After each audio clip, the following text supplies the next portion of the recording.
They fired me at the product launch I built from scratch. Called me pathetic in front of 500 people. Then everything stopped working because of one little gift I left behind. My name is Jared Flint. At 41. I thought I'd seen enough of the tech world to know how the game is played. I'd spent nearly 2 decades building systems, scaling architectures, and watching startups bloom and wither like seasonal flowers in Seattle's temperamental climate. But nothing prepared me for what happened at Voltex Solutions. I joined Voltex when it wasn't even called that. Back then, it was just 3 people in a converted garage with a whiteboard, full of ambitious diagrams and a coffee pot that never seemed too empty. Lucinda Tran had the initial concept, a data processing platform that could handle real-time analytics at unprecedented scale.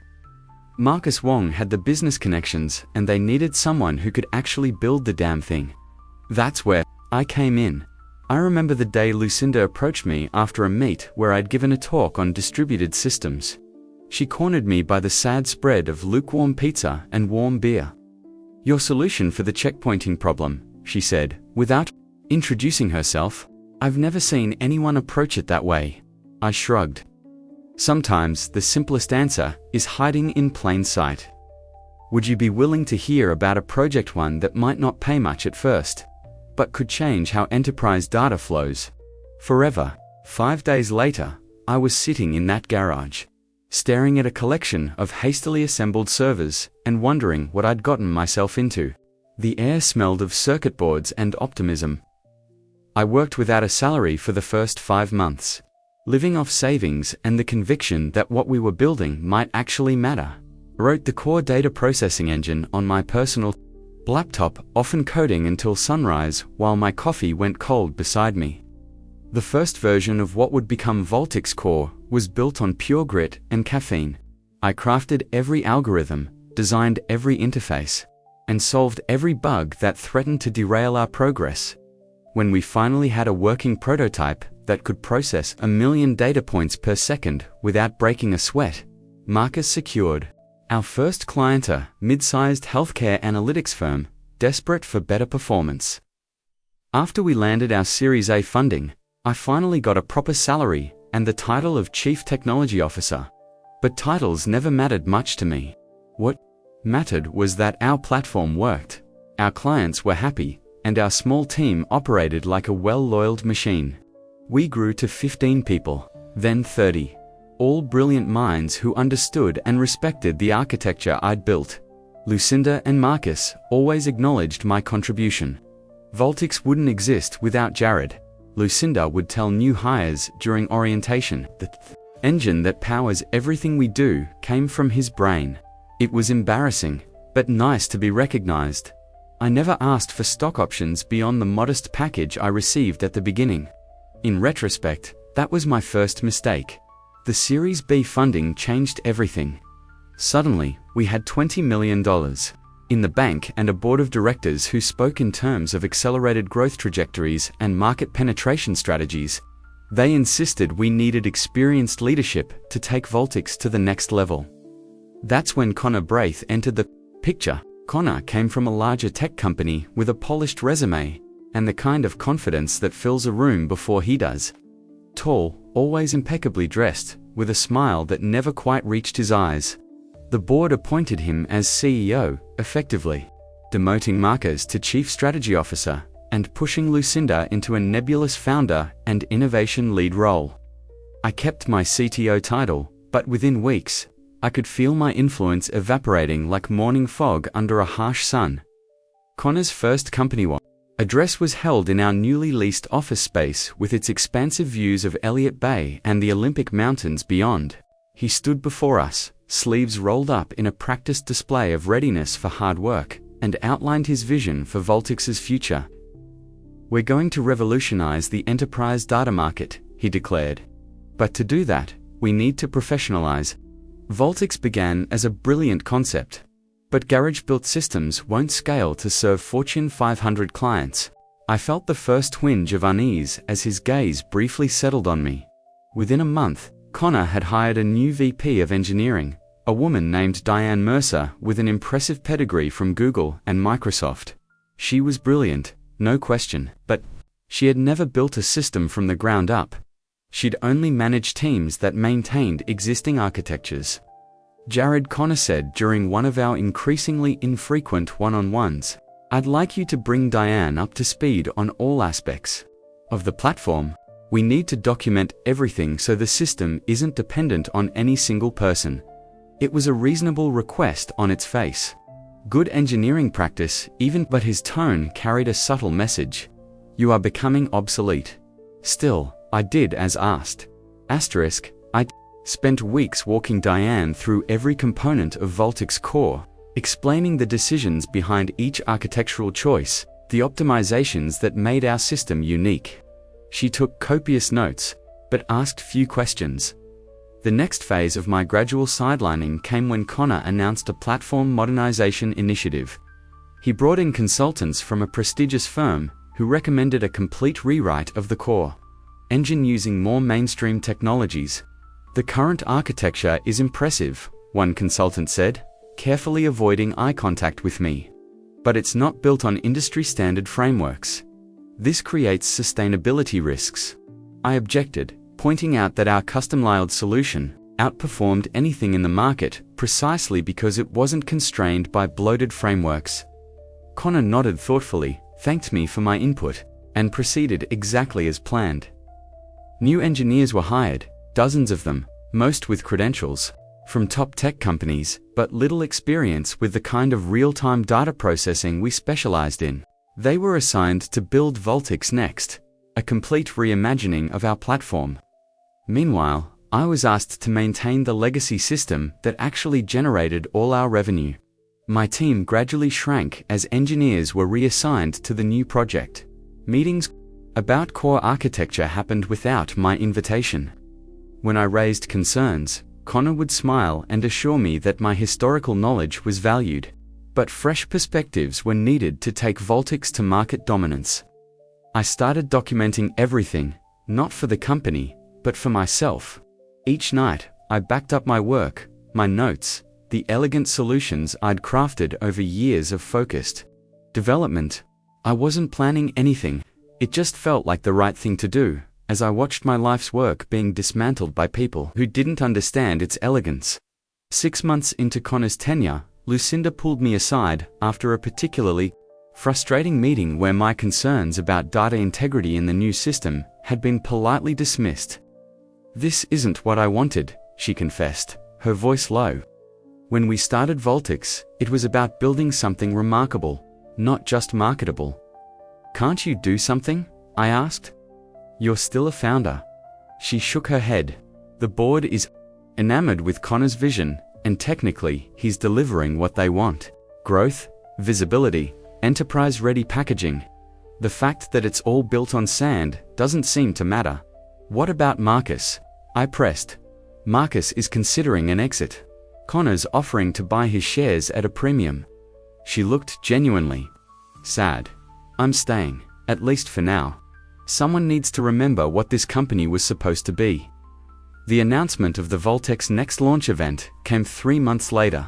Connor scheduled an extravagant product reveal at the Cascade Grand Hotel, inviting industry analysts, potential clients, investors, and press. The date was set for May 15th, just 2 weeks away. I wasn't involved in the preparations. The demo would be handled by the new team, showcasing features that mimicked what our original platform had done for years, just with shinier interfaces and more buzzwords. The morning of May 14th, I arrived at the office earlier than usual.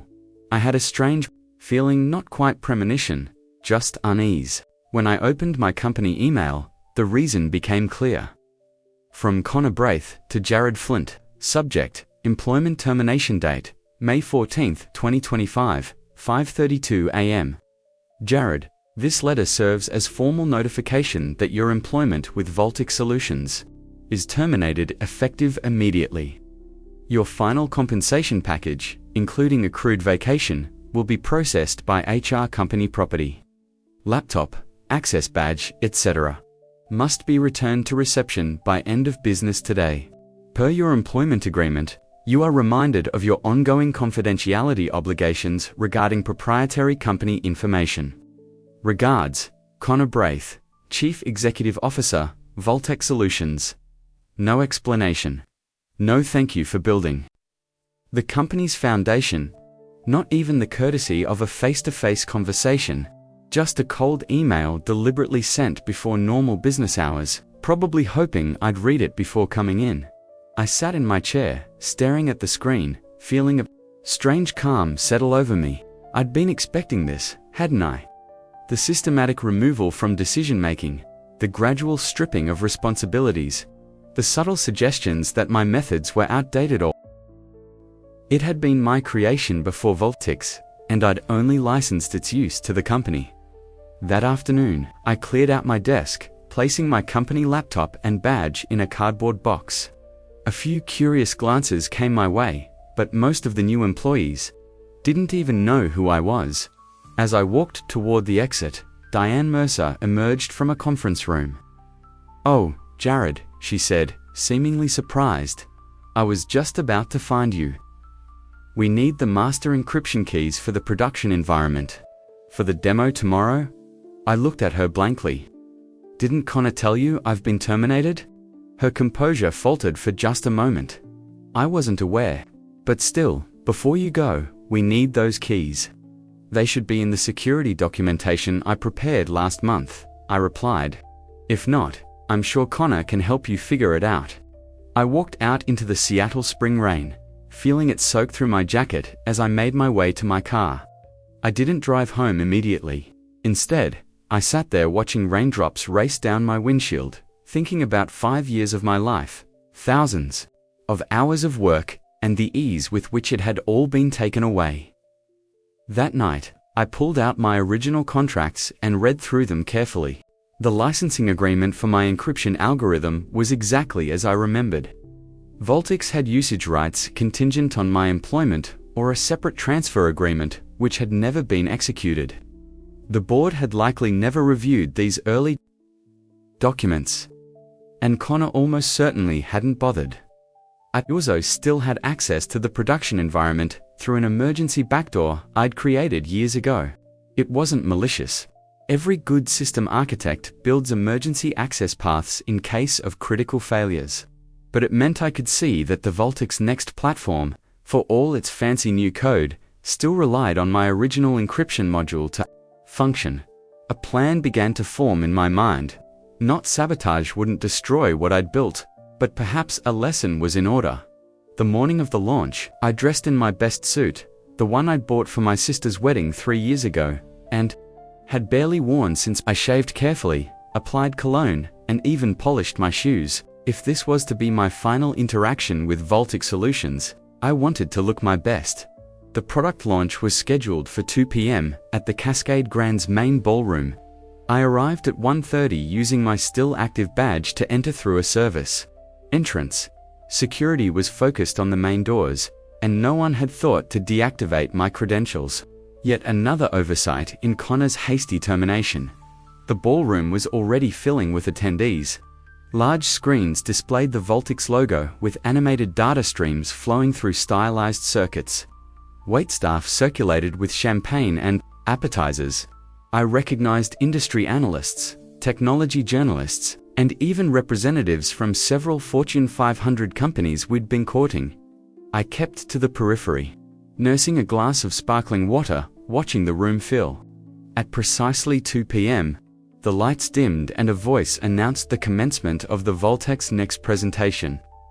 Connor strode onto the stage with the confidence of a man who believed he had already won. His tailored suit probably cost more than my monthly rent. He smiled broadly at the assembled crowd, his teeth gleaming under the spotlights. "Ladies and gentlemen, distinguished guests, members of the press, welcome to the future of enterprise data processing." The audience applauded politely as Connor launched into his presentation. Speaking about revolutionary architecture and paradigm-shifting capabilities. Behind him, impressive visualizations showed data flowing through the Voltex Next platform, processing millions of records per second. What the audience didn't know, what Connor himself might not have fully understood, was that the impressive demo was running on cached datasets. The real processing would only begin when they shifted to the live demonstration. For years, data processing has been constrained by outdated architectures and limited thinking. Connor continued, his voice resonating through the ballroom. Today, we break those constraints with a ground-up reimagining of what's possible. I felt a flash of anger. Ground-up reimagining. They had merely repackaged my work, wrapped it in flashier interfaces, and claimed it as revolutionary innovation. And now, Connor announced, reaching the climax of his presentation, I'd like to demonstrate Vaultex's next processing live data from multiple enterprise sources. Simultaneously, something no competitor can match.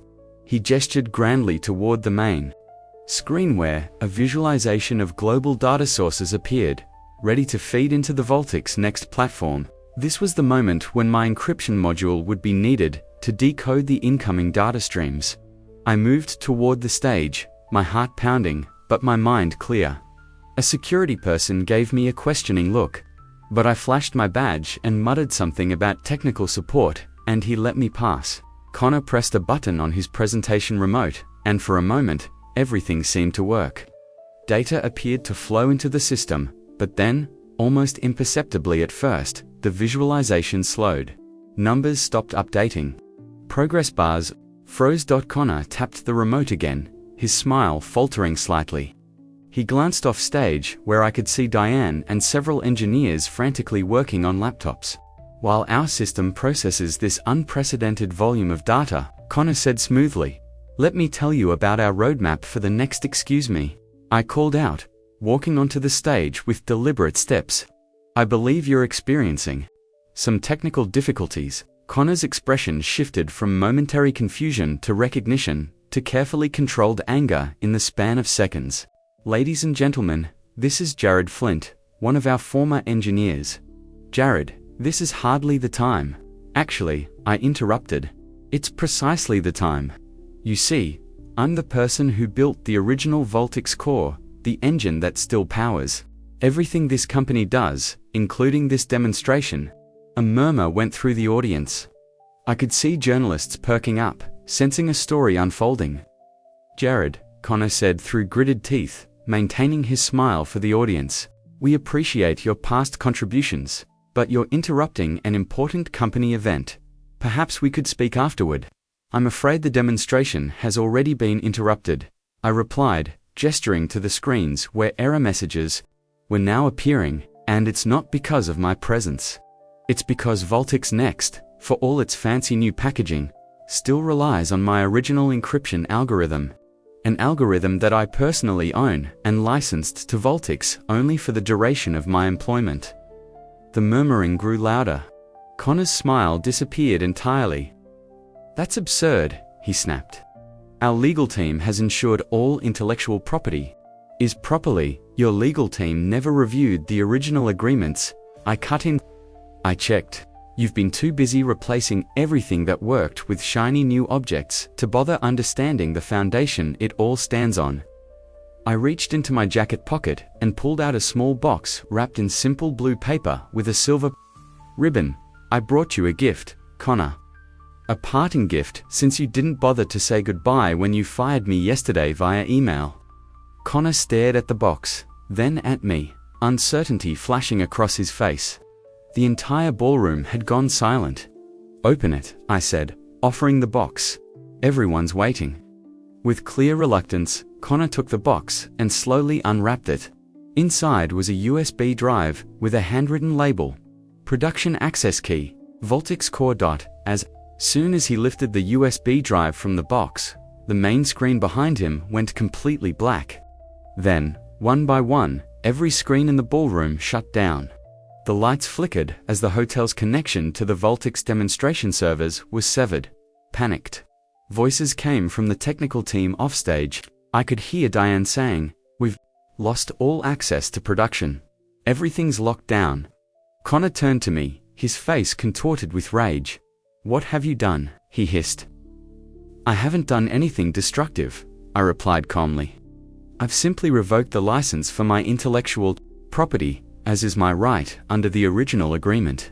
The system has locked itself down to protect client data, exactly as I designed it to do if the encryption module ever detected unauthorized use.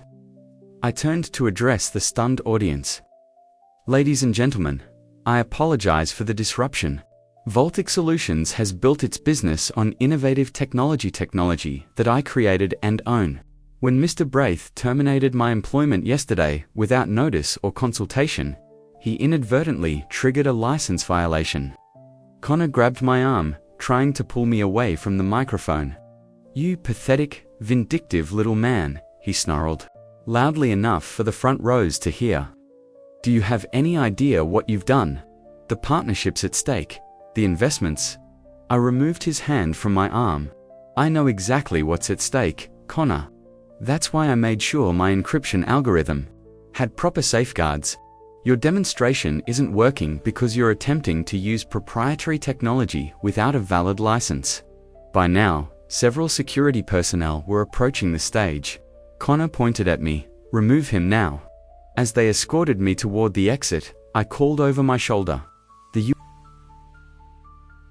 Outside, the Seattle afternoon had turned unexpectedly sunny.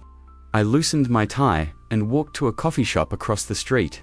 I ordered an Americano and sat by the window. Within 20 minutes, my phone began to ring with calls from numbers I didn't recognize, likely journalists who had managed to get my contact information. I ignored them all, watching as people began streaming out of the hotel, many on their phones, gesturing animatedly. I sipped my coffee and waited. The first headlines appeared on tech news sites within the hour. Voltic Solutions product launch. Derailed by ex-employee claiming IP ownership. Tech launch disaster. Fired CTO shuts down Voltic's platform during live demo. Intellectual property dispute crashes Voltic's next unveiling. By evening, more detailed stories emerged with quotes from attendees describing the confrontation. Some painted me as a disgruntled ex-employee seeking revenge. Others framed it as a David versus Goliath intellectual property dispute. The financial implications were already being discussed with analysts, speculating about Voltic's viability if the core technology was indeed licensed rather than owned. Connor tried calling me 7 times that night. I let each call go to voicemail. His messages evolved from thinly veiled threats. I nodded, watching raindrops race down the window. "That won't happen again." "No," Lucinda agreed. "It won't." Later that night, as I drove home through the rain-slicked streets, I thought about the journey that had brought me to this point. 5 years of building something from nothing, months of watching it being dismantled by people who didn't understand its value. A moment of calculated risk that could have ended my career, but instead restored my place. In the tech world, people often talk about disruption as if it's always about replacing the old with the new. But sometimes the most powerful disruption comes from remembering what made something work in the first place and having the courage to protect it. Even when everyone else is racing toward the next shiny object. Connor wanted to be free of people like me, the builders, the ones who understand how things actually work beneath the gleaming surface. He got his wish briefly. And in those few hours of freedom, he discovered what I had known all along. Without a solid foundation, even the most impressive facade will eventually collapse. I parked in front of my apartment building and sat for a moment, listening to the rain drum against the roof of my car. Tomorrow would bring new challenges, scaling issues to solve, algorithms to optimize, a team to rebuild. But for tonight, I could rest knowing that what I had created still stood stronger for having been tested, valued once again for what it truly was. Not bad for a pathetic, vindictive little man.